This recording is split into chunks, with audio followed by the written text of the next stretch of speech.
Subsection B, any federal, state, or local government agency which requests an individual to disclose his Social Security account number shall inform that individual whether that disclosure was mandatory or voluntary, by what statutory or other authority such number is solicited, and what uses will be made of it. Now, to help the viewer of this documentary better understand how this annotation is to be used, we're going to break it down section by section.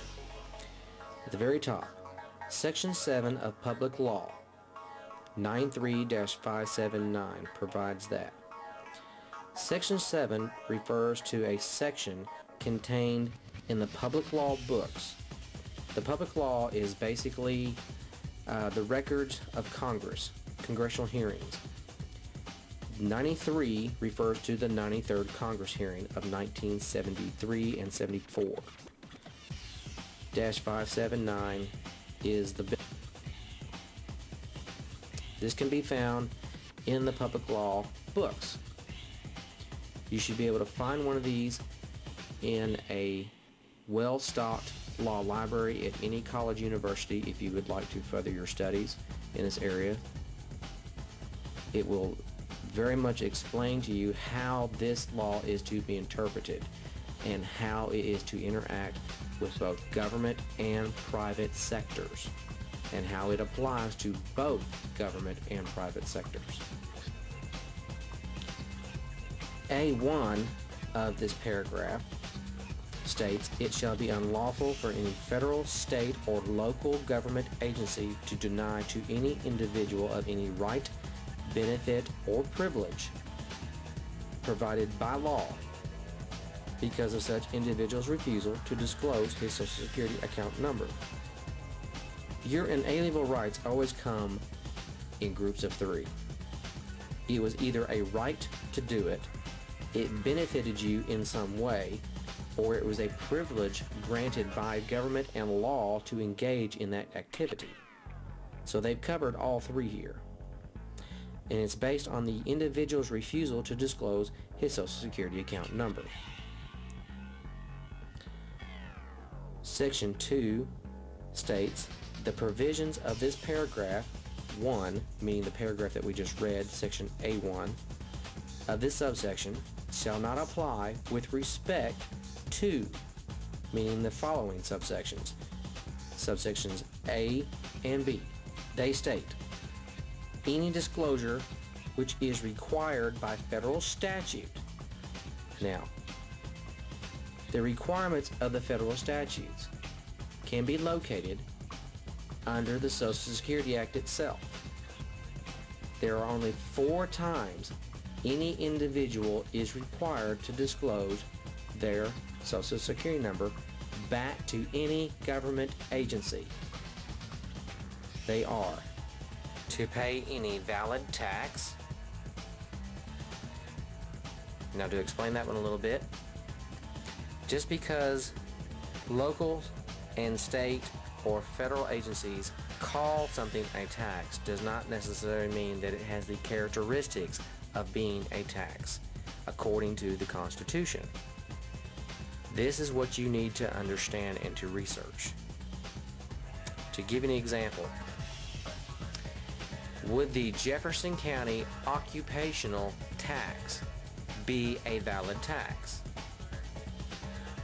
Your answer, no. It is not a tax as defined within the meaning of a tax by the Constitution. An occupational tax is a licensing fee requirement imposed by local or state government. It's like a franchise tax. That's not a tax. That is a privilege granted by some type of local government authority to engage in a commerce within their jurisdiction. That is not a tax. So therefore, the Jefferson County occupational tax does not have the federal statutory authority to know your Social Security number because they call it a tax. Well, they're playing word manipulation. Number 2, general public assistance. This is pretty much self-explanatory. We all get a Social Security number. our employers take out withholdings from our pay to apply to our taxes. Those taxes allow us to get public assistance, such as welfare, housing, food stamps, things of that nature. So that's pretty much self-explanatory. The third is to use and obtain a state-issued driver's license. However, it does not grant the state the right to publish your Social Security number on your driver's license. That gives up the individual's right to privacy when anyone asks for a photo ID. Now, to make my point about this, the state that I reside in got sued for $2.1 million by a group of individuals that had brought the issue of Social Security numbers being published on their driver's license, and they won their lawsuit. I don't remember seeing this posted in the statewide newspaper that we have here, because if everybody knew that the state had been violating federal law, a lot more lawsuits would have been filed. Isn't that kind of odd? The fourth one is to get a motor vehicle registration. This right here is to prove sole ownership of property. To give you an example of how it works, let's imagine that there are 5 John Does living in one county or one city. How do you separate who owns a 1999 Honda Civic blue? If it's registered to a John Doe in that city, you need to know if it was a junior, senior, John Doe the third. The only way you can distinguish between which John Doe owned that Honda Civic is a common numerical identifier, otherwise known as an individual Social Security number. That is why it's used there.